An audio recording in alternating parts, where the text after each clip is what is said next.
बच्चों, let's read the question. The question says how many ATP are produced by the complete oxidation of two molecules of isocitrate by ETS only? A 24, B 11, C 30, D 22. Question में हमसे पूछा गया है कि isocitrate के दो molecules की जब कंप्लीट ऑक्सीडेशन होती है बाय ETS ओनली, यानी कि bye electron transport chain only, तो कितने एटीपी का यील्ड होता है। इस क्वेश्चन में हमारा की कॉन्सेप्ट हम यूज करेंगे aerobic respiration. The key concept is aerobic respiration. तो aerobic respiration is a multi step process, जिसमें जो फर्स्ट स्टेप होता है इट इज ग्लाइकोलिसिस।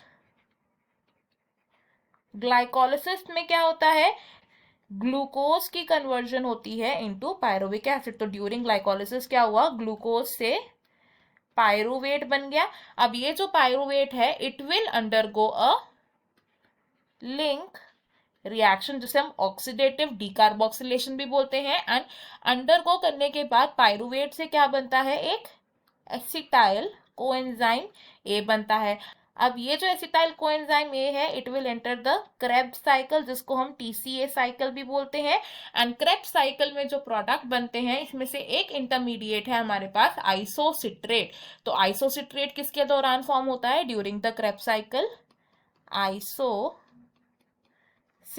बनता है ड्यूरिंग क्रेब्स साइकिल। और क्रेब्स साइकिल के बाद क्या होता है, ETS यानी कि इलेक्ट्रॉन ट्रांसपोर्ट चेन, जिसमें NADPH एंड FADH2 के जो मॉलिक्यूल्स हैं इनकी कंप्लीट ऑक्सीडेशन होती है to release out energy. Isocitrate क्योंकि अब क्रेब्स साइकिल में फॉर्म हो रहा है, तो क्रेब्स साइकिल में हमारे पास कौन कौन से एनर्जी इंटरमीडिएट्स फॉर्म बोलते हैं, ड्यूरिंग TCA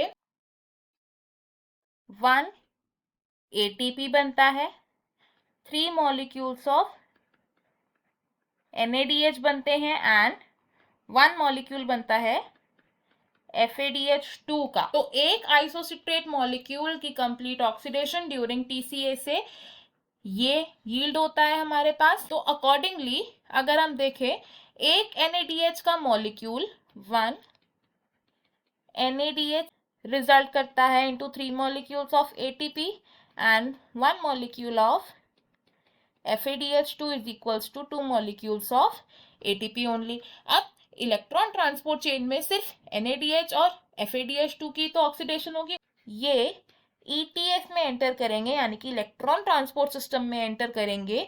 तो यहां से क्रेब्स साइकिल में क्योंकि आइसोसिट्रेट की ऑक्सीडेशन से 3 NADH बने थे, तो 3 NADH से हमारे पास बनेंगे 9 ATP एंड 1 FADH2 से हमारे पास बनेंगे 2 ATP। तो for 1 molecule of isocitrate 11 ATP yield हो रही है। This is for 1 isocitrate. और क्वेश्चन में हमें बोला गया है for 2 molecules of isocitrate, 2 molecules of isocitrate में हमारे पास सिंपली कितने बनेंगे, 2 into 11 which is 22 molecules of ATP।